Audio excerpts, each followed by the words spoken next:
Chicken kofta রেসিপিটা এতটাই মজা যে ছোট বড় সবাই কিন্তু অনেকটা মজা নিয়ে খেতে পারে।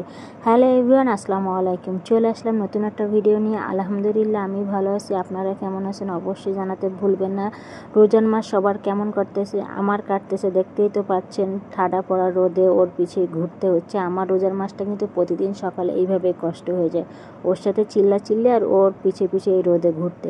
তো এখানে কিন্তু আজকে আপনাদের জন্য একটা, যেহেতু রোজার মাসে প্রতিদিন কিন্তু একঘেয়ে একই রান্না খেতে ভালো লাগে না, তো কিছু কিছু সময় যদি একটা আইটেমটা চেঞ্জ করা হয় তখন কিন্তু সবাই পেট ভরে খেয়ে না। যেহেতু ইফতারি পরে অতটা খাওয়ার রুচি কারোর থাকে না, অল্প স্বল্প খায়, তো সেই হিসেবে কিন্তু আমি আজকে অল্প করে রান্না করে নিলাম একটা অন্য স্বাদের চিকেন কোপ্তা। দেখেন আমি এখানে চিকেনটা কিন্তু ব্লেন্ডার করে নিয়েছি, তারপর আমি পেঁয়াজ আর পরিমাণ মতন আদা রসুন বাটাটা আমি দিয়ে দিয়েছি। তারপর পুরো মশলাটা ধনিয়া গুঁড়া, ঝালের গুঁড়া, হলুদ, জিরে মরিচ গুঁড়া, গরম মশলা গুঁড়া সব কিন্তু আমি মোটামুটি দিয়ে নিয়েছি। এখানে আমার টেস্টের স্বাদ অনুযায়ী যেরকম আমার বাসায় খেতে পছন্দ করে, সাথে একটু ধনিয়া পাতা কেটে দিলাম। ধনিয়া পাতার গ্রানটা কিন্তু এই কোফতাতে অনেক সুন্দর লাগে, এবং মরিচ কুচিয়ে দিয়েছিলাম। আর পরিমাণ মতন নিব আমি বেসন, যেটা একটু গোল করতে সুবিধা করবে, যাতে মাংসটা চিকেনটা ছেড়ে ছেড়ে না দেয়। তো সাথে কিন্তু একটু ডিমটাও নিলাম। ডিমটা নেওয়ার জন্য কিন্তু কোফতাটা একটু টাইট হয়ে থাকবে, যাতে আর ফেটে যাবে না, ভাজতে গেলে ভেঙে যাবে না। তো এখানে আমি সম্পূর্ণ মশলাটা দিয়ে কিন্তু আমি মাখিয়ে নিচ্ছি। সুন্দর মতন মাখিয়ে নেওয়ার পরে আমি ভেজে নিব। অনেকে কিন্তু এই জিনিসটা ভাজা খেতেও পছন্দ করেন, টমেটো সস দিয়ে কিন্তু অসম্ভব মজা লাগে এটা খেতে। চিকেন বল হিসেবে আপনি খেতে পারেন, আবার অনেকে কিন্তু এটা চিকেনের কোফতা এবং ভুনা করে খেতে পারেন। যেহেতু আমি দিনের বেলা সবাই রোজা আছে, তো চিকেনটা ভাজা রাখলে কিন্তু খুব একটা তখন খাবে না, আবার গরম করতে হবে। তো আমি আজকে তরকারিতে কিন্তু এখানে চিকেন ভুনা রাখছিলাম, কোফতা ভুনা রেসিপিটা।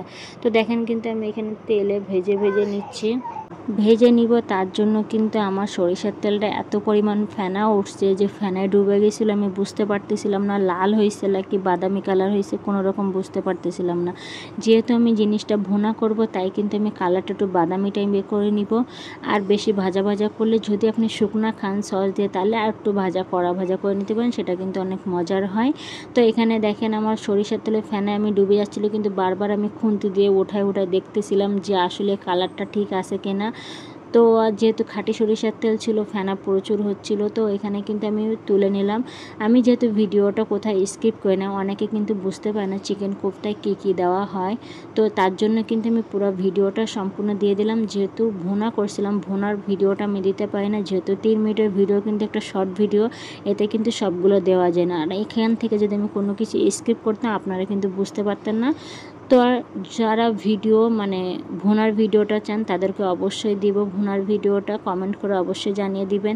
আর যারা এইভাবে খেতে চায়, বিশেষ করে বাচ্চাদেরকে যারা চিকেন খেতে চায় না, তাদেরকে এইভাবে দিবেন, তারাও দেখবেন শখ করে সস দিয়ে কিন্তু অনেক মজা করে তারা খেয়ে নেবে, এবং বারবার কিন্তু এই জিনিসটা আপনাকে বলতে হয়। যেহেতু জিনিসটা ঘরে একটা উপকরণ, বাইরে থেকে চিকেন বল বাচ্চারা খেতে চায়, তো আপনি কিন্তু তাড়াহুড়া করে এই জিনিসটা বাচ্চাদেরকে বানিয়ে রেডি করে দিতে পারবেন। ভালো লাগলে অবশ্যই ভিডিওটার সাথে থাকবেন। আল্লাহ হাফেজ। রমজান মোবারক সবাইকে।